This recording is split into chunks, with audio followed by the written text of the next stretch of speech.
Good afternoon, good morning, good evening, depending on where you are on this fast forward planet. This is yet another Staying What episode.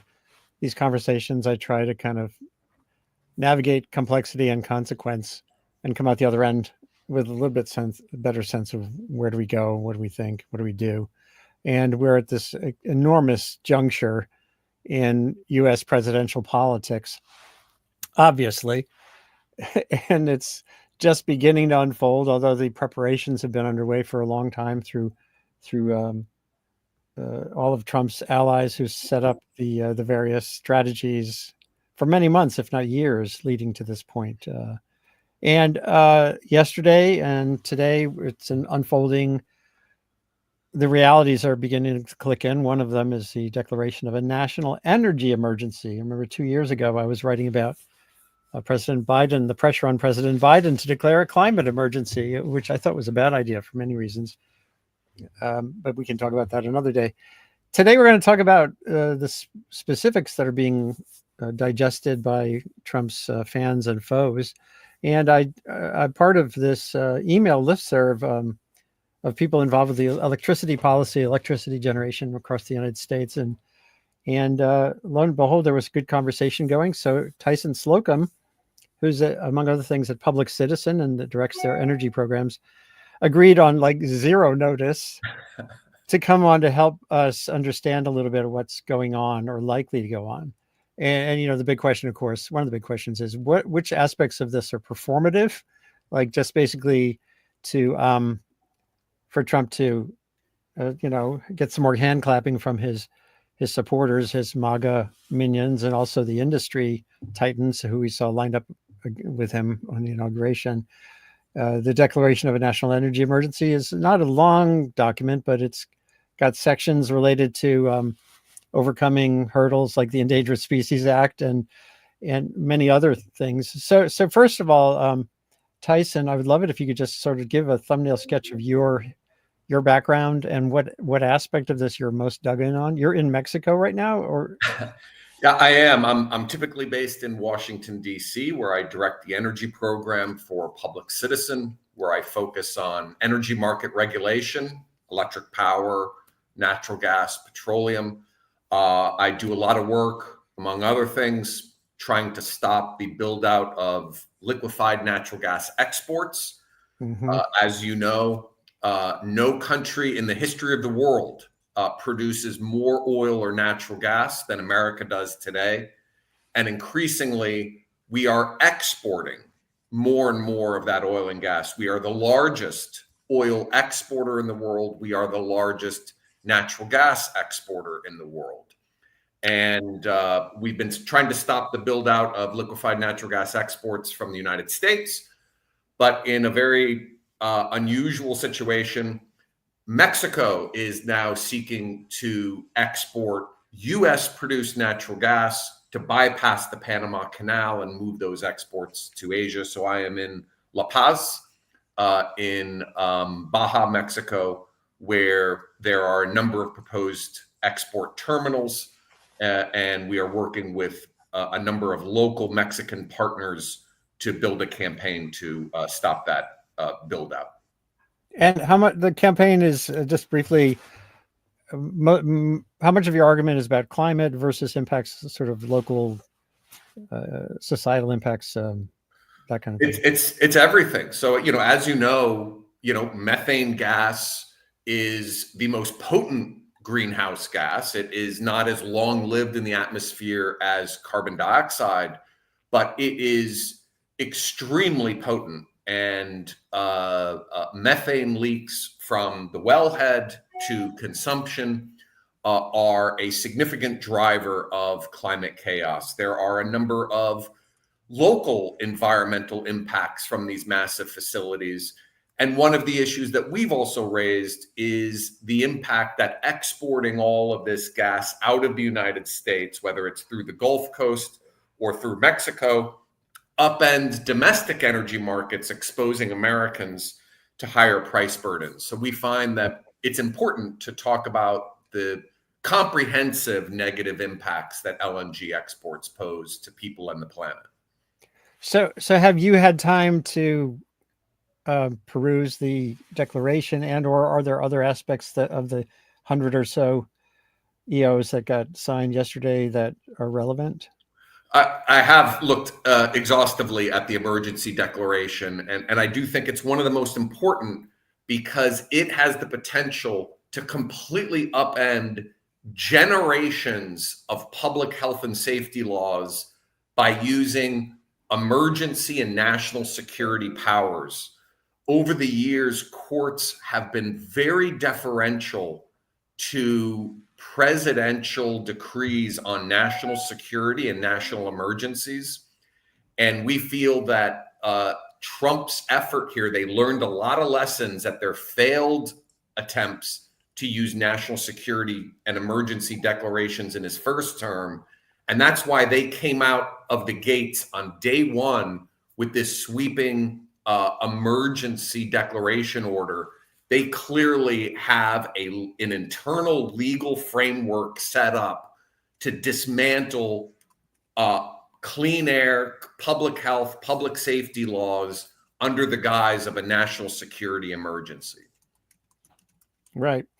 And we can start just by looking at the definitions within the executive order of energy.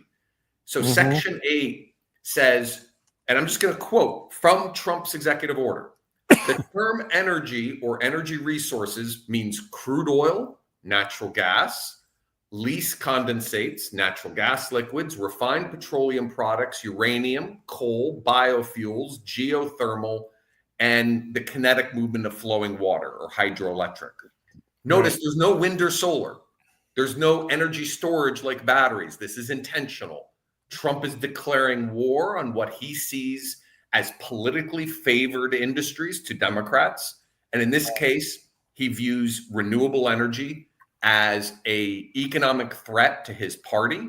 And so this order is about marshaling in all available national security and energy resources to prioritize greater fossil fuel development at the expense of renewables.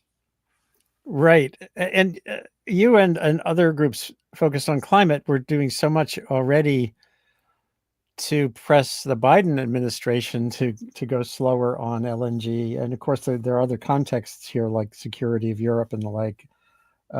So what does it feel like to have transitioned from pressuring I guess, an ally overall to this? I mean, what kind of a juncture is this for you and the folks at so many other organizations that work on this question? Well, we knew this was coming. This is no surprise. Trump has been extremely direct and forward with what his agenda was going to be. Yeah. So we're prepared for this. And it's not like this is our first rodeo. We dealt with a lot of issues during the Bush-Cheney administration when Republicans strong-armed the Energy Policy Act of 2005, which exempted fracking from the Safe Drinking Water Act, among a bevy of other fossil fuel handouts. So my organization and our allies, we're built to deal with trying to disrupt an administration that seeks to prioritize fossil fuels over people and the planet. So we're ready and prepared. And that's why, I've been writing a lot about this executive order before it even happened, because we knew what Trump's playbook was going to be. And we've already started to place ourselves in positions where we can legally challenge some of these things. We do have an uphill battle, but, we're here to fight. And Trump has declared war. This emergency and national security declaration to promote fossil fuels is a declaration of war on the planet and on the American people. And we're here to push back on Trump's deeply misguided policy initiatives. And then there's also, one issue, of course, is the almost surreal absurdity of thinking of that there is a national energy emergency, given the production, taking it from the macro. Let's set aside the climate question for a minute. If your only concern was American energy security, is there any logic at all to the idea of an quote unquote emergency, even to begin with?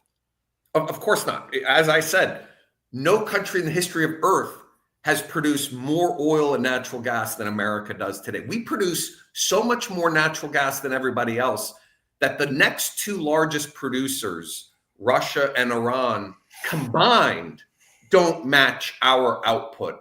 Americans really don't understand, outside of the oil and gas industry, just what a fossil fuel powerhouse the United States is in January of 2025.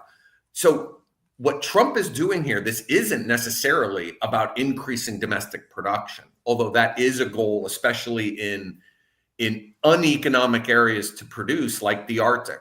What this is really about is maximizing exports, because that is the key priority of the American oil and gas sector. Because if record oil and gas production is trapped here in North America, it puts a downward pressure on prices. And we all know that if oil or natural gas prices are low, oil company profits are low. The way to maximize profits is to globalize US energy production and get it out into global markets where it can compete for the highest bidder. And that increasingly is going to be in Asia, but it's in other markets like Europe. And so what Trump is seeking to do is maximize exports, and then he's going to reach back in through the supply chain domestically and extend these legal exemptions and waivers from public health and public safety laws to pipelines, to wellhead production, you name it. Yeah. One thing, I was looking at, the markets are a good place to look when you think about, well, what's the backstory here? And I'm looking at Exxon's stock, and they're kind of dribbling along for the moment. And there was not even a sense of like a Trump. Let's see, this is a year. So here's November. There are all these other factors driving energy company profits and shares that I don't see a big bump. So is there something that's being? Yeah, I think there's a lot of uncertainty, because while you've got this emergency and national security effort to sort of dismantle American public health and safety laws to prioritize the interests of the oil and gas industry, you also have the threat of tariffs on China and other economic competitors to the United States.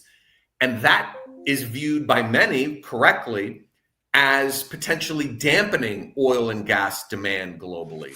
So there's a lot of uncertainty about how Trump's array of sort of scattershot policies are actually going to impact the bottom lines of some of these companies. So for a global company like Exxon, there's a lot of risk uncertainty there. But Trump, his ear is with, remember, Harold Hamm, who's the CEO of Continental Resources, is Trump's primary advisor on oil and gas interests. And the consistent thing with Trump is that he actually is tighter with some of the domestic regional oil and gas companies, not the big global players like ExxonMobil. His team actually doesn't trust them, because companies like ExxonMobil and Shell and BP, yes, they're fossil fuel behemoths, but they also acknowledge that climate change is real. They are interested in operating in markets where governments prioritize climate action, and so they talk about it. And just the fact that an ExxonMobil acknowledges climate change is an affront to the Trump staffers. And so as a result, we're seeing an elevation of some of the regional oil and gas players at the expense of some of the big global ones like an Exxon. Yeah. And so let's circle back to one of your prime focus and passions and interests, which is that domestic landscape. What will get approved or not approved, how this relates to pipelines and the like. What there are your biggest concerns? And maybe at some point we'll ask about, there has been this question for building out the grid and building our energy system adequately. for the expansion of electricity we need, that you have to have, more reform of permitting.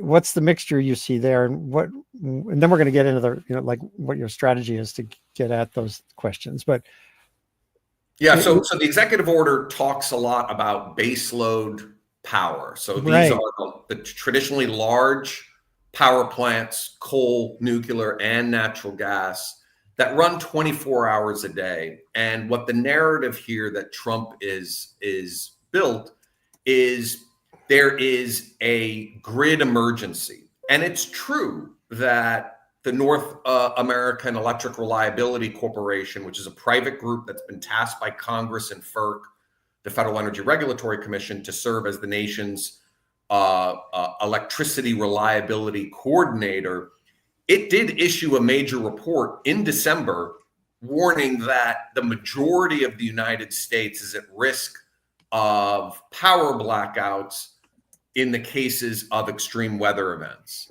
So there are issues of grid integrity and security in the United States.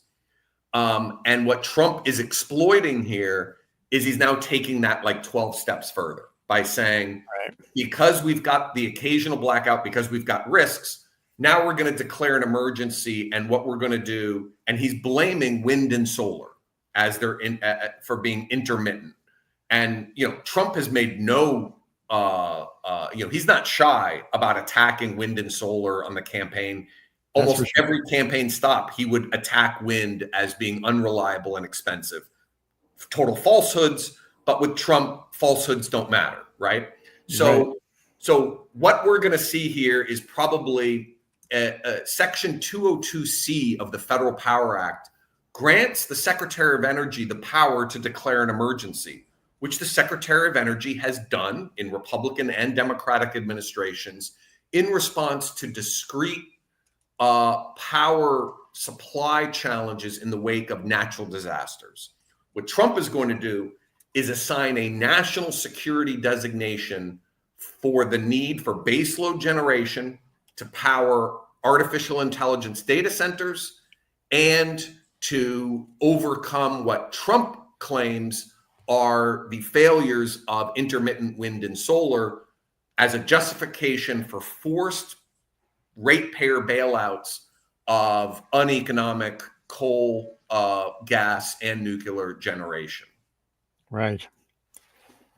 And one other thing he's exploiting for sure is the average person's impression of energy prices.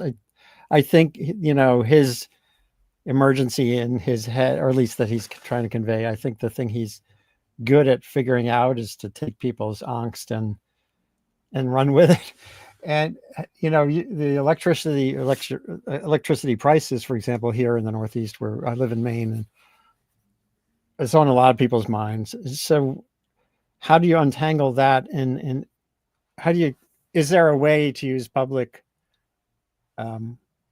public interest to get at these bigger issues you're describing here?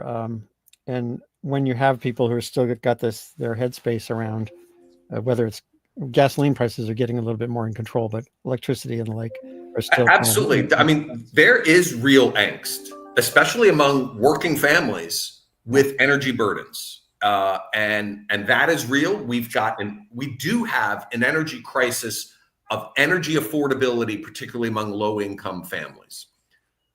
But the irony here is that every action that Trump is proposing here is going to exacerbate and worsen that affordability crisis, not help it. Prioritizing exports at the expense of domestic availability, that's going to increase prices across the board. Right.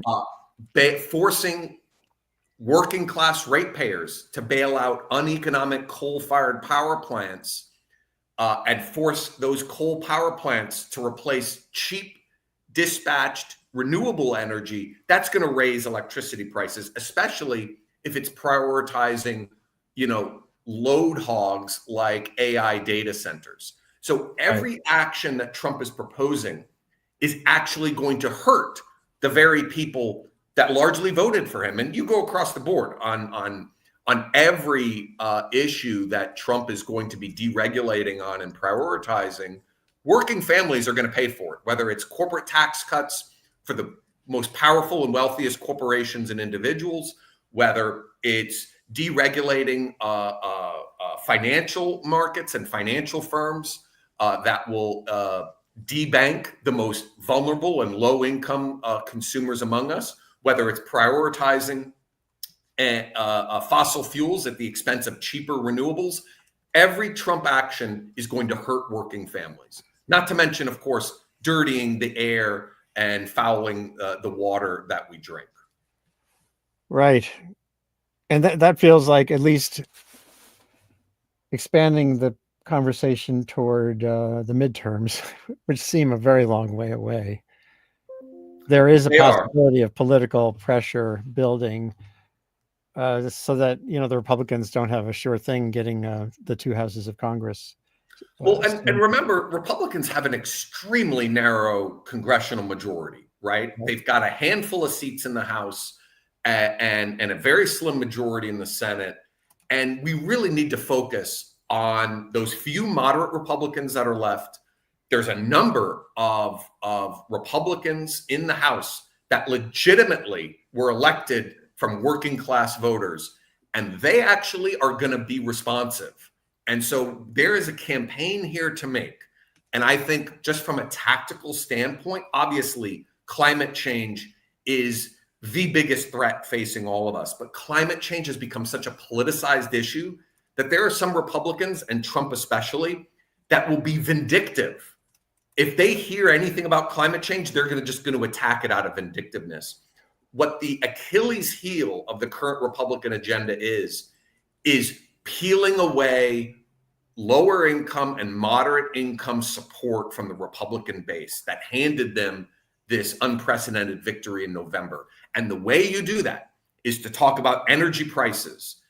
And the way you talk about that is all of these proposals by Trump are going to worsen the pricing situation. They are going to increase prices to working families. We need to punch where the Achilles heel is, and energy price and energy burdens is the weakness of the Republican agenda right now. It's the weakness of this Trump executive emergency order, and that's where we need to attack. So, and we've got the facts on our side. Yeah, well, and I guess we'll see as things play out month by month, week by week. The evidence will start to accrue as well, not just sort of the facts, systemic facts. Matthias Kameen, who's a friend of mine here in Maine, is watching, and he says, ask him about his feelings on the diversity of tactics that are needed to disrupt and fight. You have lawyers, you have lobbyists and political pressure, and what else? Like, what can the average person do here? Well, the average person just needs to get engaged, and especially if you've got you've got to communicate with your federal elected official, with both of your senators, with your representative, and say, Trump's actions are going to raise my utility bills. They're going to raise energy prices. We need to stop it. Trump, there's a reason that he is leading with all of this on day one. He wants to try to steamroll opposition and quickly establish these emergency authorities that will be difficult to be undone. We need to get out ahead of it and stop it early on. So we need everything on our disposal. Obviously, peaceful resistance is the priority. Violence is never a solution. So peaceful civil disobedience, communicating with your elected officials and telling them that the Trump agenda is hurting working families, supporting organizations, environmental groups, consumer groups like mine that are fighting is going to be important. Lifting up journalists such as yourself that are getting the news directly out to people is essential. So nothing is done yet. Nothing is set in stone. Everything is still in motion. And we have an opportunity here to change the outcomes here. And we intend to do it. And we need everybody's help to achieve that. That all sounds good. One thing we haven't talked about yet is the IRA and the infrastructure law, all those resources and assets. One thing I was pushing really hard on the last couple of years is you have these assets and resources, whether you're in a red or blue district. It's up to people locally to help whether it's their school district with electric buses or their street lights, converting them using a low interest loan or whatever. There's a lot to do there too. That doesn't look like traditional activism. Now, have you already made your assessment? How much of what's left of the IRA is in peril, and or I haven't. There's been other folks and organizations that have sort of, run the numbers and seen what the outs. There are billions and billions of dollars, and so obviously, what Republicans are trying to do. And again, I'm sorry I keep using the term Republicans here. I don't mean to be partisan. It's just they have the majority, and this is their agenda. So they are going to target for repeal or clawback as much of that IRA money as possible in order to fund their massive extension of tax cuts that are primarily going to benefit corporations and the wealthiest Americans, right? That, again, is not in dispute here. Their tax program is about shifting more resources to powerful corporations and to wealthy individuals. So you outlined it perfectly. The IRA has the Inflation Reduction Act provides direct investments into American communities, red states, blue states. There was no partisanship by the Biden administration's stewardship of the execution of the IRA. It actually, most of the dollars went to Republican states. And so we need to really tell that story about job creation, economic development, that investing in clean energy can transform. And as you said, school districts and other public entities have opportunities to decarbonize and make their systems more efficient. So there's huge opportunities here. There are billions and billions of dollars at stake. And it's critically important that we say those dollars should be invested in America's communities to make our air and water cleaner and our planet more livable, and not finance bigger tax cuts for powerful corporations and Elon Musk. Let's see, there was another. There's some more questions and comments that have come in. One, Ivan Alzubo says China and other countries will be way ahead of us in renewable and alternative energy as well, given Trump's clear interest. As you said, he doesn't even define renewable energy as energy. Right.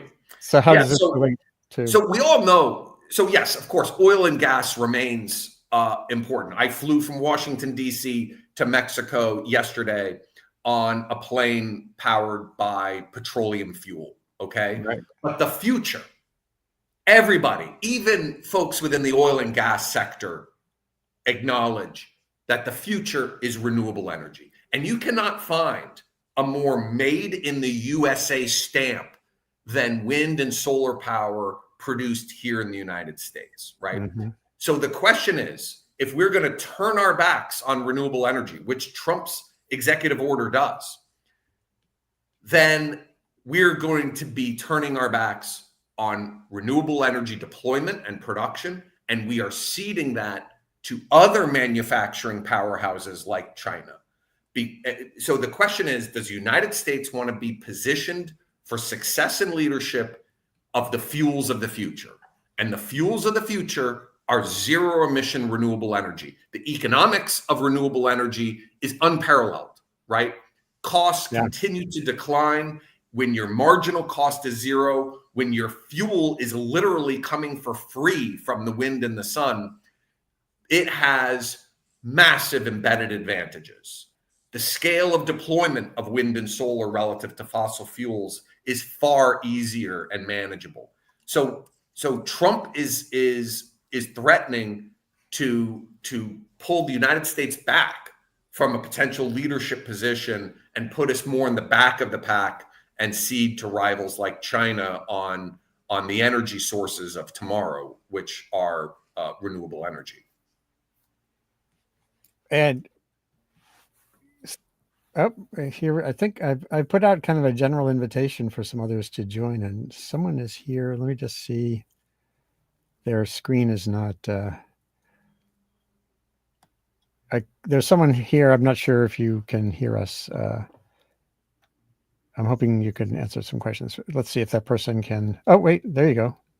Hey. Hi. Who are you, first of all? Sorry. My name's Ivan Erlob. I saw on the EBT Yeah. listserv that there was a conversation just about the National Emergency Declaration. Indeed. So I have a consulting business in out of North Carolina. So how does all this relate to energy issues you think about and work on in that part of this country? Well, I work nationally. Okay. I'm really focused on economics and market-based policy of energy, and so I think it relates in ways I'm just beginning to identify. Yeah, I'm sure you're not alone on that. Do Yeah. you have any questions about that for Tyson? I don't know if you. Well, I saw Tyson. I saw some of your comments in the on that email thread, and I've been wondering about how far national security would be exercised as a justification and for what actions. And so I'm seeking more information. So I was curious how have some of the things you were sharing there in that EBT thread. Are these ideas or rumor mill, or do you have documentation out there you're pointing to that it's going to be exercised in such a manner? Right. So again, I posted to that listserv a blog post that I wrote in October where we detailed all of Trump's efforts to utilize emergency and national security efforts in his first administration. And what happened was, and there, yeah, Andrew just put it up there. What happened was he waited too late and he did not convince the National Security Council of the merits of the argument. So he has learned his lesson in two profound ways this time around. First thing out of the gates, he storms out with an EO declaring an emergency. So the emergency declaration has been declared. And that then triggers, and again, I urge everyone to actually read the entire emergency declaration executive order. It's not that technical because it walks you through exactly how this is going to work. And if you look at the second section on emergency declarations, it says emergency approvals. Right. It all has to run through the assistant to the president for national security affairs, who is running point on the National Security Council. So another thing that Trump did that has never done before is that his new Secretary of the Interior is going to serve on the National Security Council. And that's important because then that extends to offshore waters, Arctic resources, the ability for the Secretary of Interior to utilize classified national security justifications. And that's really the important thing here. There's a lot of folks that are still like, oh, you can't just declare an emergency. We have rules and procedures. Courts can review it. That's where national security designation is so essential. Because what designating a coal-fired power plant as essential for national security, designating oil resources a national security designation, it becomes a classified methodology and assessment. So you are black boxing the methodologies and justifications that only a federal judge can review. And federal judges have consistently been deferential to presidential authorities when it comes to national security. And groups like mine won't even be permitted to have access to the underlying national security assessments used to justify the actions because they're classified. So this is what Trump learned from the first administration was he needed to immediately start with national security and start this process. So you can see within the executive order, there's a whole series of within 30 days, within 30 days. So there's going to be a whole bunch of very quick reports that I'm sure are already mostly finished at this point that are going to be prepared agency by agency about how to designate some of these resources. The executive order details here. I'll read from it exactly what it has to say about going after renewables. It says, the policies of the previous administration have driven our nation into a national emergency where a precariously inadequate and intermittent energy supply and an increasingly unreliable grid require swift and decisive action. So what does that mean in English? That renewable energy has caused this crisis, and we need to shove renewable energy aside and replace it with baseload generation fueled primarily by coal, natural gas, and nuclear power.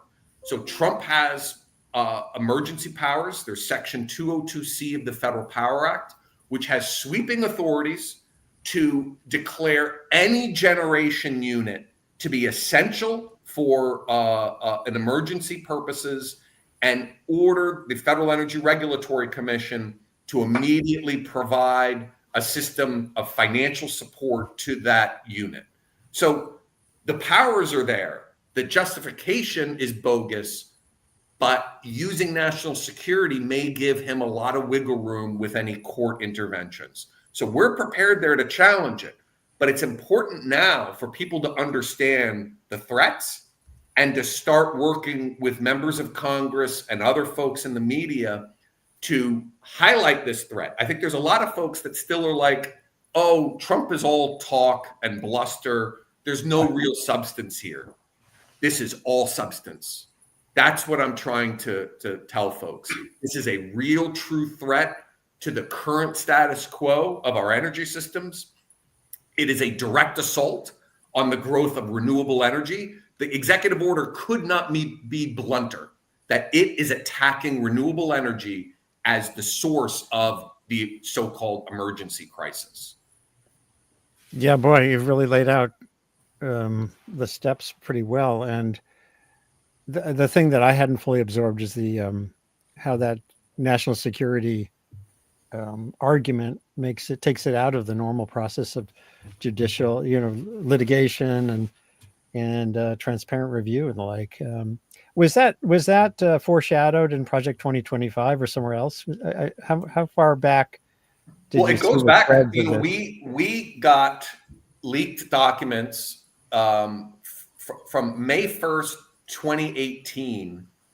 There was a directive from Rick Perry, who was then the U.S. Secretary of Energy, to the National Security Council, saying some of this language is exactly the same. And again, my blog post links to that memo from the Secretary of Energy to the National Security Council, where they blame intermittent resources, which is code word for renewable energy, for creating a energy crisis that could only be solved by a revival of baseload power.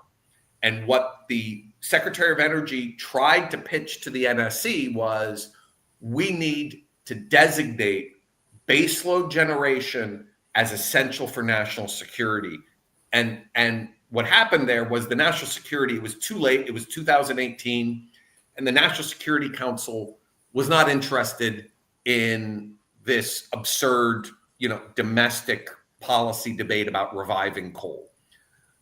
Trump has changed that, right? His biggest thing, and this goes to Project 2025, is getting rid of all personnel who were roadblocks during the first administration. So the National Security Council is now going to be firmly controlled by the president.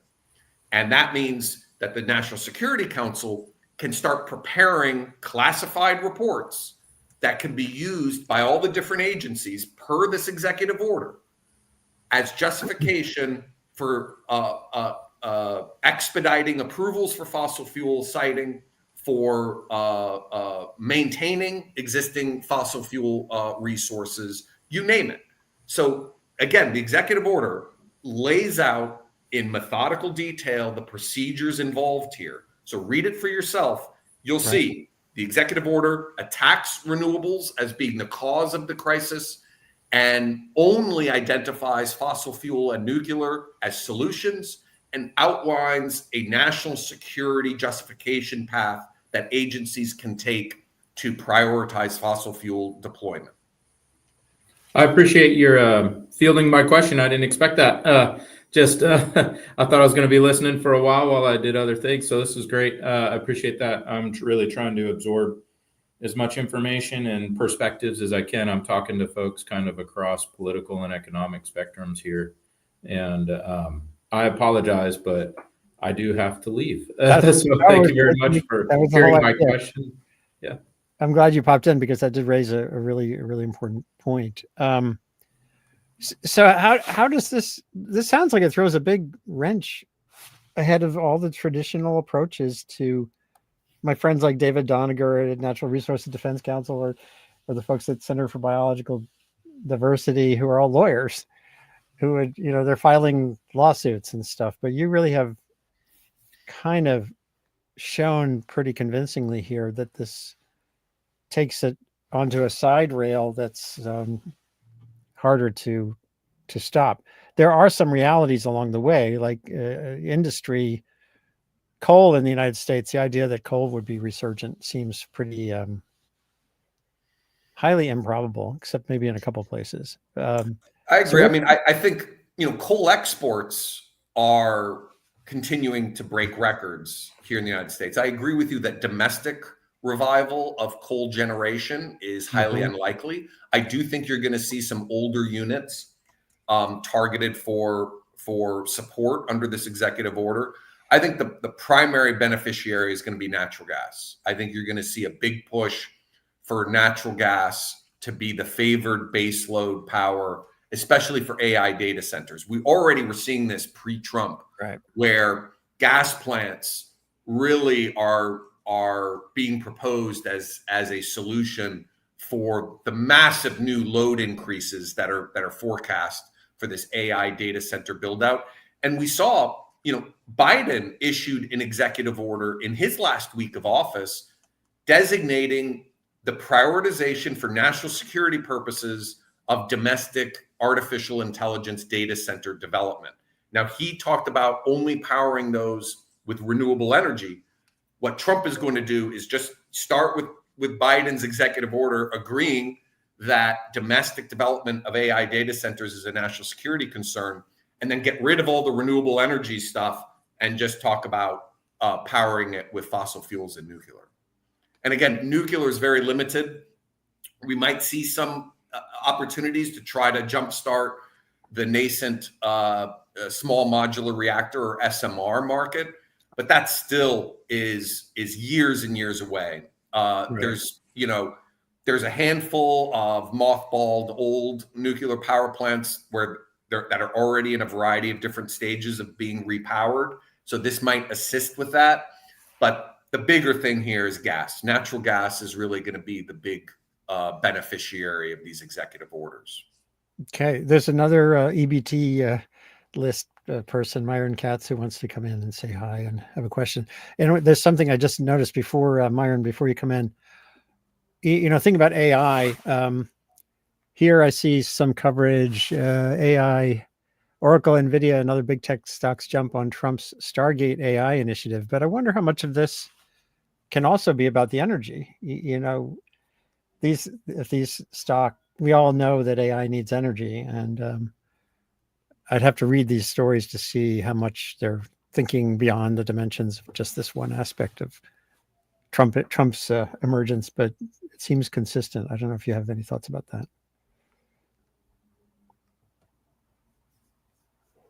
Well, Tyson, I just didn't know if you had anything to... Oh, was that question to me? I didn't know if it was for, you said someone else. Oh, he hasn't come in yet. He's not on the... No, just the idea that these stocks are surging under Trump's day one, day two. That's artificial intelligence? Yeah. Well, I mean, they were booming, before Trump. There's definitely a bubble being formed in this market. And there are questions as to whether or not this AI whether or not AI is living up to its hype, there's no question that AI does play a role and is going to play a more prominent role going forward. But is it going to play out the way that AI companies and investors and promoters are currently envisioning it? Right. Is the AI data center build out going to happen in the way that people are talking about right now? As we know, especially with technological innovation and revolution, which we have been in the center of now for a number of years, technology moves very, very quickly and adapts and changes and evolves very quickly. Right. And so today's energy intensive microprocessors powering these data centers may become less energy hungry in the next couple of years because of innovation. We might see Right. changes in the nature of AI use and deployment. So I do think we need to operate under the expectation that AI is a significant new variable that needs attention. Is it going to need the sort of power loads that folks are currently talking about? Yeah. We're not sure. But I do think that there is an element, as we see with all of these tech firms, regardless of the specific tech involved, we do see a culture of sort of propping up these bubbles. And the question is, I mean, right now, some of these companies are insanely valued. Right. It's all based upon speculation of their possibilities, and some of that speculation may be unfounded or overblown. Okay, so let's bring in Myron Katz. Myron, can you hear us okay? Yes, I hear you. I don't know how to illuminate myself. There you are. You're illuminated. Okay, so I wanted to comment on the AI thing. Yeah. I have, as we all know, for the last many decades, energy consumption has been flat or growing at a very low percentage, and all of a sudden we've got this big spurt of electricity demand from the AI. And I feel very much like my last many decades of work to try to promote energy efficiency, building performance, et cetera, has become maybe irrelevant. But then I observed something else that I think is very interesting. So in the world of distributed energy resources, which I feel a little bit responsible or proud of, how I helped inaugurate its importance, I gave a talk at the EBA conference of 2014 entitled Inverted Demand Compliant Construction May Be an Indispensable Key to a Renewable Energy Future. Mm-hmm. And of course, I didn't know at the time what I was talking about was load flexibility. I didn't know the term. And so I introduced it in the EBA conference. There were over 700 people attending and at least 30 people from DOE, and only 3 people went to that session. Mm-hmm. So I know I was leading the charge, but I didn't do it away effectively. But anyway, so DER has now become very much in, and orchestrating them is a big deal. And the question is, one of the questions is, do you only do that with virtual peaking plants, which means there's an aggregator, which could be the utility, on trying to do what they call demand response, which is very, very narrow? Or could you do it instead having when your equipment is turned on and off could be as simple as connecting you to an AI device that's watching a cloud, that's watching the wholesale prices. And so you get much better effective DER functionality by using AI at one thermostat at a time, or one water heater at a time. Connects to AI. Well, I don't know, Tyson, if you have any thoughts, but this is a little off the point of this particular discussion, which I'm trying to make about Trump's plans for energy and how that relates to things like energy efficiency. I live in a state here in Maine where we installed heat pumps. Energy Efficiency Maine has been a great resource for homeowners, red or blue, to save money and energy and emissions and the like. And that, how much of projects like that being threatened by this, but I'm not sure we want to get into the weeds on. Well, the AI. reason I think it's relevant is because you said he also signed an order promoting AI, and I have been feeling against it. Now I'm starting to think maybe we need it. That's what I'm trying to say. That's why I think it's relevant. Yeah. Okay. Okay. Well, before we sign off, and I think Tyson had to go. Generally, what's the status of? You said just tell us a little bit about your work historically and where you're at right now, and what you think needs to be done, with or without Trump in office, to have a brighter energy future. Okay, so you're talking to me, Myron. So the thing is, I've been working in promoting energy solutions in New Orleans for 40 years. I give you a long list, but I think that gets us off the point. As like you say, energy efficiency looks like the cheapest, fastest, smartest way. And I think a close competitor is load flexibility. So I think that's important. And So I was a leader of the New Orleans Energy Policy Task Force, which was put together within a half a year of Hurricane Katrina around 2006. And we made many proposals, but among them was time varying electricity prices, which at the time was heresy. No one thought of that. Mm-hmm. And so we actually produced a very avant-garde time energy pricing thing associated with my name, or I said signature on this thing. Prorate Energy is an electricity rate design, and it doesn't just give you an impetus to a big payback for reducing your consumption during peak times, which energy efficiency does, but also by buying and selling electricity when it's buying and when it's cheap and selling it when it's expensive. And it turns out there's a strong correlation between the wholesale price and the carbon footprint, and you can actually do that more cost effectively than you can do it with energy efficiency. Yeah, that's interesting. Is there any aspect of that, do you think, in peril because of what's happening with Trump coming into office and making other energy priorities the foreground issues? It turns out that there's currently a distributed energy resources docket that opened up about 2 months ago, and I and my group and many others have proposed solutions for what to do with $30 million, which was cost overruns associated with the Grand Gulf nuclear power plant, that the ratepayers otherwise would get their money back, or could we use it for a new program? That's the premise of the discussion. And we propose doing a broad study. Others want to do, and this is most relevant to your question, what they want to do is use the Infrastructure Reduction Act and similar acts of Congress in the last 4 years to fund putting batteries in homes with solar panels. That's where, quote unquote, our opponents, who are also,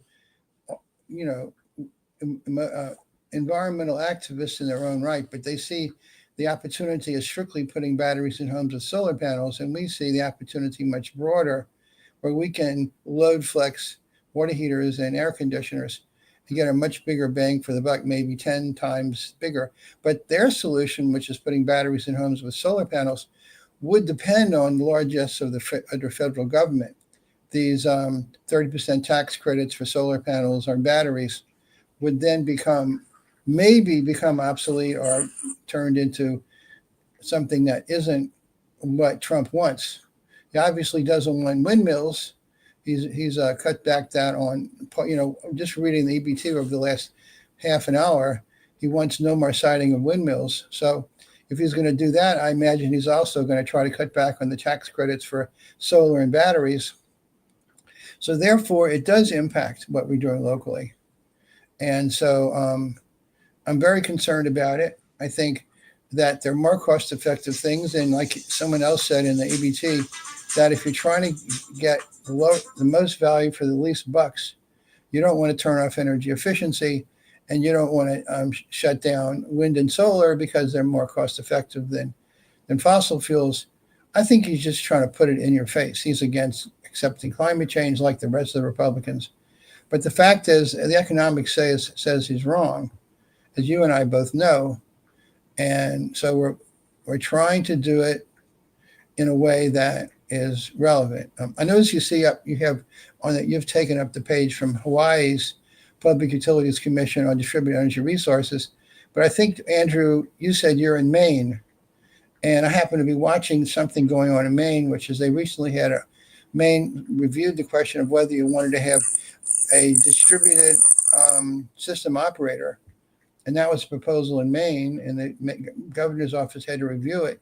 And Kay Aiken, who is active in the Electricity Brain Trust, and I became friends, and she helped promote that in Maine, and yet it was not followed up on in Maine. So I know there's a lot of local policies that are vaguely or significantly dependent on federal policies that could be cut back on. That's certainly that idea that this kind of echoes and ramifies to the local and state level is really important. So there's more discussions to have along those lines. Barry Cinnamon is there. The camera's not working. Barry, I'm not sure if you can hear me or see me, and you also have to unmute your mic. Otherwise, we're probably going to draw it to a close. I might be doing another one of these on Friday midday. Again, this is Andy Revkin. Oh, there. Hi, Andy. I'm driving, so I'll All right, concentrate on that. I just wanted to listen in and learn from everybody. My perspective on it from a distributed energy resource, consumer energy resource standpoint is just that we really need those tax credits. There's so many battles that we're having against the utilities that this is almost a game over, but we're still fighting. But I don't think the tax credits are going to go away this year. Obviously not from an IRS perspective. So they're probably going to be in jeopardy next year, and we'll have to deal with it. But everything's very upsetting, but that we're seeing coming from the Trump White House. But it's all pretty much exactly what we expected. That's my perspective. Yeah, and tell you have a company that's in the energy space.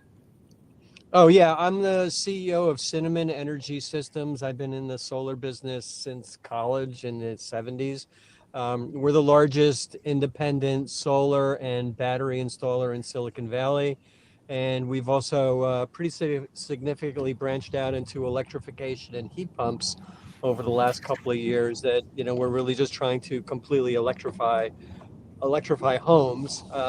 We can't electrify commercial buildings because the Contractor State License Board requires pretty much union contractors to do that work. But the residential business is still pretty good, and I think that there's a lot of upside for electrifying homes with solar storage, heat pumps, and eventually a connection to vehicle to home. So how do you feel? Do you feel a sense of dread given what's unfolding these first days and obviously in the months ahead, or does this not necessarily affect your life and prospects? It affects my life and my company and my employees very significantly. But if I freaked out every time there was something crazy coming from the DC, I wouldn't be sane. Right. Yes, I was wearing black the day that Trump got elected, and I was wearing black yesterday. But we're back in the mode of seeing what we can do. And yeah, candidly, the most frustrating thing, and it was alluded to in whoever was speaking previously, is the economics are so favorable for solar and batteries, whether it's utility scale or residential distributed. But we just got to deal with what's going to come from Trump and see how much the legal wrangling can slow down implementations of these bad policies. Yeah, it's so troubling. I have to ask you, you're in the Bay Area, and batteries have been in the news because of the Moss Landing power plant, the fourth fire. Is that right? Or is this the fifth? Is that the kind of thing that's been picked up on by, critics of renewables? I do. Yeah, I do a weekly podcast called The Energy Show, and quick plug if anybody's interested, you might find some good topics there. And one of the topics that I've been noodling about is what do the LA wildfires mean, and what do the Moss Landing battery fires mean to our ability to get safe, reliable, inexpensive electricity? And I haven't figured out what the angle is yet, but it hasn't been in the news as much because for some reason, there's been other things going on in the U.S. that have been kind of crowding that out. But Yeah. it'll have an impact. Yeah. I like to jump in also on this question of Yeah, Myron. on how badly we should feel with Trump as president. And the DOE has not been the ally we could or should have had through the years. For example, they promoted on-demand water heaters when everyone knew very soon that we're better off with water heaters with tanks because we can load flex them. Mhm. And so there have been deficiencies in DOE. I actually made a grant proposal in the Sunshine Initiative time, that was, a decade ago, to add batteries to solar in 2015, and they thought I was crazy. Literally, they thought I was crazy because we're trying to lower the cost of solar, and I said add batteries and would lower the cost. And they said, well, that's crazy because you want to add to the capital cost. And I said, no, yes, but I wanted to improve the bottom line because we moved the electricity to when it's more valuable. And it got thrown out because it was a solar installer who had to find a review. Yeah. And so it's a, and the most recent DOE that we had until yesterday was similarly deficient. I think the head of DOE didn't understand what an electron was. She came to Louisiana to talk about a community lighthouse, and the house, they added like 100 kilowatts of solar to a church, but they didn't add any energy efficiency to the same church. That's putting lipstick on a pig, and that's what DOE does. And so there is not good integration between the right hand and the left hand in DOE.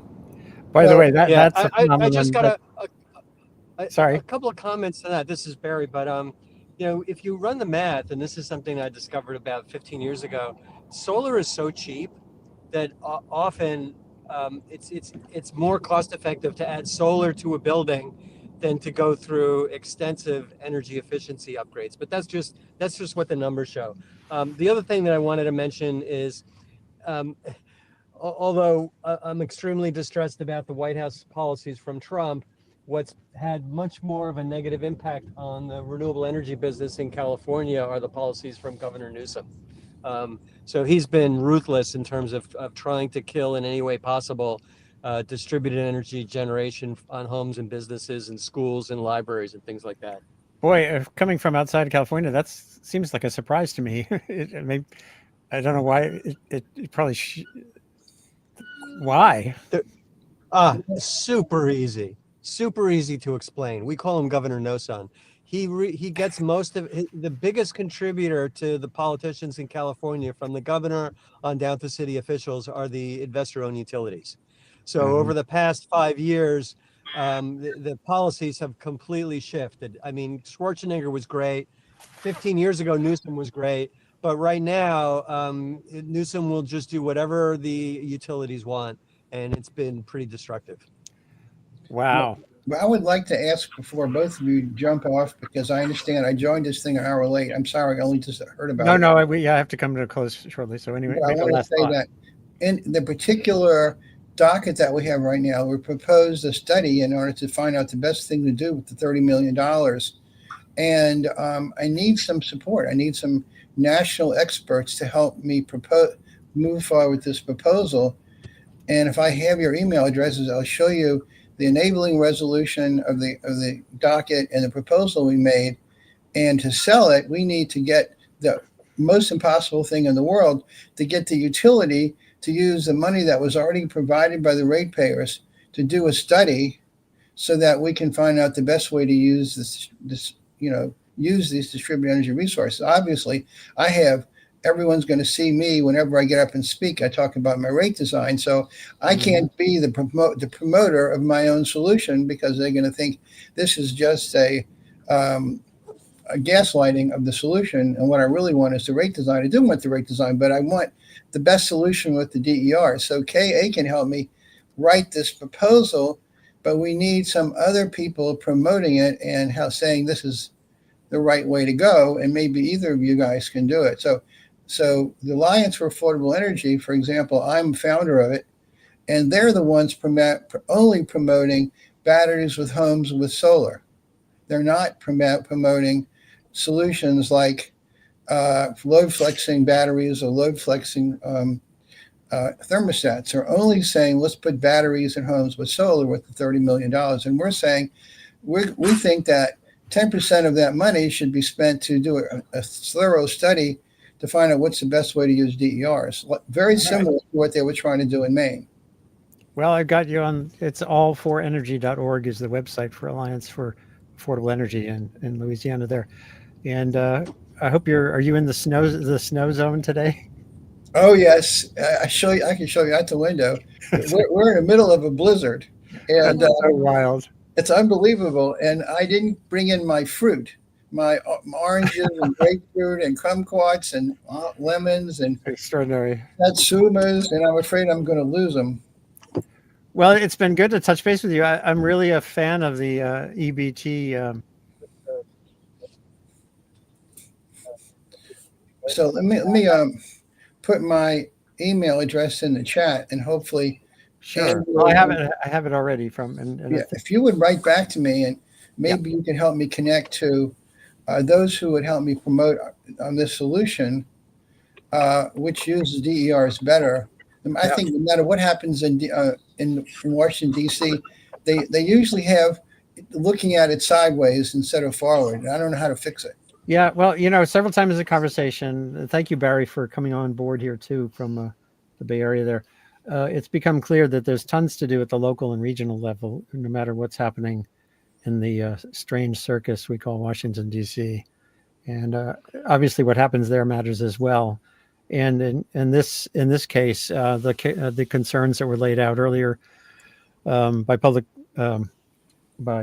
Tyson Slocum are really significant about Trump's using the national security argument as a way to circumvent traditional approaches to guaranteeing environmental safety and public safety and concerns like climate change around our energy choices. If I may, I'd like to quote, or actually misquote, paraphrase what Amy Logan said around 1995. And now the date's wrong and the quote's wrong, but basically he said, we're going to solve the climate problem at a profit, not at a cost. And that's what Trump is actually trying to overthrow that possibility by making the less expensive things off the table. There you go. And Barry, any closing thoughts from you and how this relates? What the average person should do? I don't know if there's anything the average person can do. And I would also say don't look to any solutions to this issue within the California government until Newsom terms out. It's going to be pretty rough, but and it is extraordinarily frustrating to see how much cheaper local power is. And I also, one of the recent podcasts I did, we also just looked at the cost of energy. It really depends on the distance from which it's generated or mined to where it's delivered. And the farther away that energy source is, whether it's a solar farm or a nuclear plant or geothermal or an oil well in the ground, the more expensive it is by the time it gets to the place where you need to use it. So local. Yeah, it's cheaper. And I'm just showing everyone here, this is the Energy Show with Barry Cinnamon. Yeah, we should do. I should get you on Sustain What to talk about your learning curve through all that you've done on that show too. So this is Andy Revkin.